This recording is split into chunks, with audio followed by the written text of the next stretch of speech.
खोज में निकल गए। तो महावीर के समय तो भगवान पार्श्वनाथ की परंपरा थी, तो भगवान पार्श्वनाथ यानी तीर्थंकर पार्श्वनाथ ने तो वही सब बातें बताई होंगी जो भगवान महावीर ने खोजी, क्योंकि वो भी तीर्थंकर थे। तो धर्मास्तिकाय अधर्मास्तिकाय तब भी था, और उन्होंने भी बताया होगा।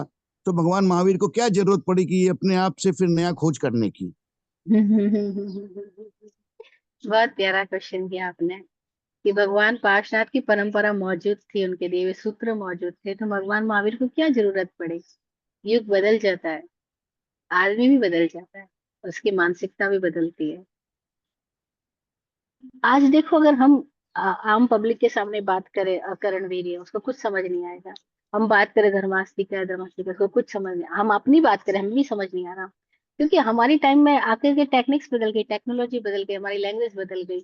तो हर तीर्थंकर के बाद क्या होता है कि वो भी बात तो सत्य की अभिव्यक्ति दे रहे हैं, लेकिन अभिव्यक्ति हमेशा समय सापेक्ष होती है, काल सापेक्ष है, लोक सापेक्ष है। सामने लोग कैसे बैठे हैं, उनका लेवल क्या है, उसके उनकी उस समय की बीमारी क्या है, उसके समाधान के रूप में ये वैद्य की तरह होते हैं तीर्थंकर, वो काम करते हैं। लेकिन जब वो बीमारियां बदल जाती है, तो वापस नए डॉक्टर्स, नए इन्वेंशंस, नई रिसर्च सबकी जरूरत होती है। जैसे आप समझो कि डॉक्टर्स तो आज से 1000 साल पहले भी रहे थे, 500 साल पहले भी रहे थे, लेकिन उन्होंने तो कोरोना की बीमारी का इलाज नहीं बताया, क्योंकि तब कोरोना की बीमारी ही नहीं थी। अब जब कोरोना की बीमारी आई तो उसका इलाज भी निकला, है ना।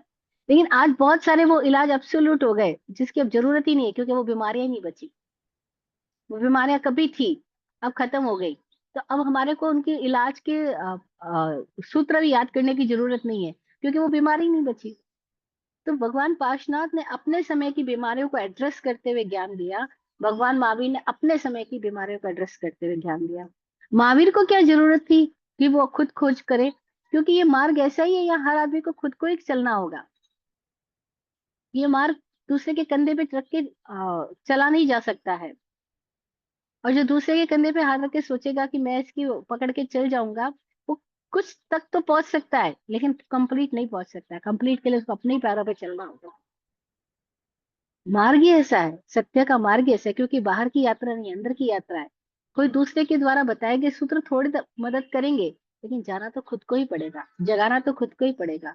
और खुद की बीमारी का इलाज इंडिविजुअली सबको खुद को ही खोजना होगा।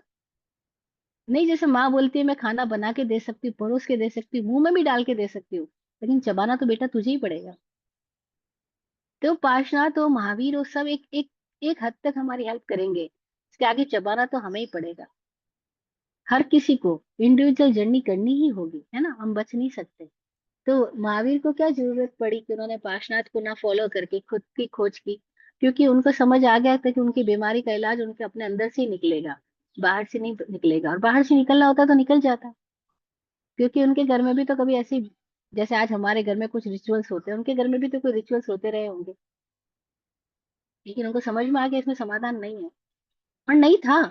पाश की परंपरा में सूत्र तो रह गए थे, अर्थ खो गए थे। जैसे आज महावीर की परंपरा के भी सूत्र हमारे पास है, अर्थ खो गए हैं, क्योंकि पूरी जो अ, जैन समुदाय है, उसमें सारे सूत्रों के अर्थों को अनर्थ करके प्रस्तुत किया गया है। भगवान ने किसको स्वाध्याय बोला, या लोग किसको स्वाध्याय बोल रहे हैं? भगवान ने स्वाध्याय अंतर तप को बोला, जो अंदर में एकांत में बैठ के किया जाता है। आज पूरे जैन समाज में किताबें पढ़ने को लोग स्वाध्याय बोल रहे हैं। अब देखो ना, भगवान ने किसको सामायिक बोला, किसको प्रतिक्रमण बोला? आज खाली शब्द है हमारे पास, उसके पीछे की सारी यात्रा जो गायब है। सामायिक के नाम पे सामायिक ही नहीं हो रही, बाकी सब कुछ हो रहा है। प्रतिक्रमण के नाम पे प्रतिक्रमण ही नहीं हो रहा। और लगभग तो जैनों को प्रतिक्रमण का मीनिंग भी नहीं पता है। प्रतिक्रमण शब्द का सेल्फ मीनिंग क्या है, भगवान महावीर ने साधना क्यों दी, कुछ भी नहीं पता है। खाली वो कुछ पाठों के रिवीजन को प्रतिक्रमण कह रहे हैं। तो आज भी वो स्थिति है जो महावीर के समय में पार्श्वनाथ के धर्म की हो गई थी। आज हम महावीर का नाम ले रहे हैं, लेकिन महावीर की भी वो स्थिति हो गई कि हमारे पास सूत्र रह गए, कि उनके अर्थों के सबने अपने विसंगत अर्थ पैदा कर दिए। परंपरा कुछ और ही अर्थ लेके चल रही। इसीलिए देखो, यहाँ कोई जीव मुक्ति नहीं हो रहा। किसी के चेहरे को देख के मचा नहीं आता कि हाँ, इसके भीतर आनंद फूटा हो, क्योंकि ये परंपरा मर सी गई है। शब्द शब्द रह गए, परिपाटियां रह गई, चेतना इसमें से, प्राण जो है वो गायब हो गए।